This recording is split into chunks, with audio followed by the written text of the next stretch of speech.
ನಮಸ್ಕಾರ ವೀಕ್ಷಕರೇ, ನಿಮ್ಮ ನೆಚ್ಚಿನ ಸುದ್ದಿವಾಹಿನಿ ಸುದೀಕ್ಷಾ ನ್ಯೂಸ್ಗೆ ಸ್ವಾಗತ. ಬಾಗಲಕೋಟೆ ಜಿಲ್ಲೆಯಲ್ಲಿ ಮಾನವೀಯತೆಯನ್ನೇ ಪ್ರಶ್ನಿಸುವಂತಹ ಒಂದು ಘಟನೆ ಬೆಳಕಿಗೆ ಬಂದಿದೆ. ಹುಣಿಸಿಕಟ್ಟಿ ಗ್ರಾಮದಲ್ಲಿ 7 ಕುಟುಂಬಗಳಿಗೆ ಸಮಾಜದಿಂದ ಬಹಿಷ್ಕಾರ ಹಾಕಿರುವ ಪ್ರಕರಣ ಇದೀಗ ಭಾರೀ ಚರ್ಚೆಗೆ ಕಾರಣವಾಗಿದೆ.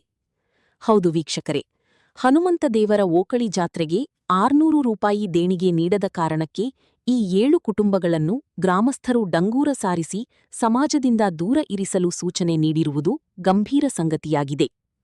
ಈ ಅಮಾನವೀಯ ನಡೆ ವಿರುದ್ಧ ಸಾರ್ವಜನಿಕರಿಂದ ತೀವ್ರ ಆಕ್ರೋಶ ವ್ಯಕ್ತವಾಗುತ್ತಿದ್ದಂತೆಯೇ ಆರೋಪಿಗಳ ವಿರುದ್ಧ ಎಫ್ಐಆರ್ ದಾಖಲಾಗಿದ್ದು ಕಾನೂನು ಕ್ರಮಗಳು ಆರಂಭಗೊಂಡಿವೆ. ಜಮಖಂಡಿ ಕಂದಾಯ ಅಧಿಕಾರಿ ಮಂಜುನಾಥ್ ದೊಡಮನಿ ಅವರ ದೂರಿನ ಆಧಾರದ ಮೇಲೆ ಪ್ರಕರಣ ದಾಖಲಾಗಿದೆ. ಆದರೆ ಎಫ್ಐಆರ್ನಲ್ಲಿ ಎಲ್ಲಾ ಆರೋಪಿಗಳ ಹೆಸರನ್ನು ಸ್ಪಷ್ಟವಾಗಿ ಉಲ್ಲೇಖಿಸದಿರುವುದು ಹೊಸ ಸಂಶಯಗಳಿಗೆ ಕಾರಣವಾಗಿದೆ. ಕೆಲವರಿಗೆ ರಕ್ಷಣೆ ನೀಡಲಾಗುತ್ತಿದೆಯೇ ಎಂಬ ಪ್ರಶ್ನೆಗಳು ಇದೀಗ ಸ್ಥಳೀಯರ ಮಧ್ಯೆ ಕೇಳಿಬರುತ್ತಿವೆ.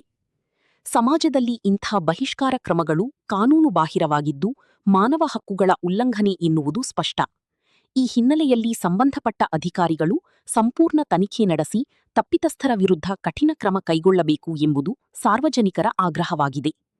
ಇನ್ನು ಹೆಚ್ಚಿನ ಸುದ್ದಿಗಳಿಗಾಗಿ ನೀವು ನೋಡ್ತಾ ಇರಿ ಸುದೀಕ್ಷಾ ನ್ಯೂಸ್ ಕನ್ನಡ. ಸತ್ಯದ ಧ್ವನಿ, ಧೈರ್ಯದ ಹೋರಾಟ. ಧನ್ಯವಾದಗಳು.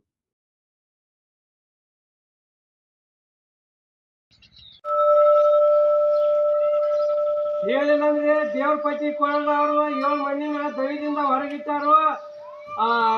ಯಲ್ಲಪ್ಪ ಜಗಣ್ಣವರ, ಅಣ್ಣಪ್ಪ ಕಡ್ಪತಿ, ಸಿದ್ದಪ್ಪ ಎಣ್ಣಿ, ದರ್ಯಪ್ಪ ಎಣ್ಣಿ, ಯಲ್ಲಪ್ಪ ಕುಳಳಿ, ಮಲ್ಲಪ್ಪ ಬಡ್ಕುರ್ಕಿ, ರಾಮಪ್ಪ ಬಡ್ಕುರ್ಕಿ, ಇವ್ರಿಗೆ ಸ್ವಾಮಿಗಳು ಹೋಗಂಗಿಲ್ಲ, ಪೂಜೆಗಳು ಹೋಗಂಗಿಲ್ಲ, ಎಲ್ಲ ಕಾರ್ಯಗಳಿಗೆ ಯಾರೂ ಹೋಗುವಂತಿಲ್ಲ.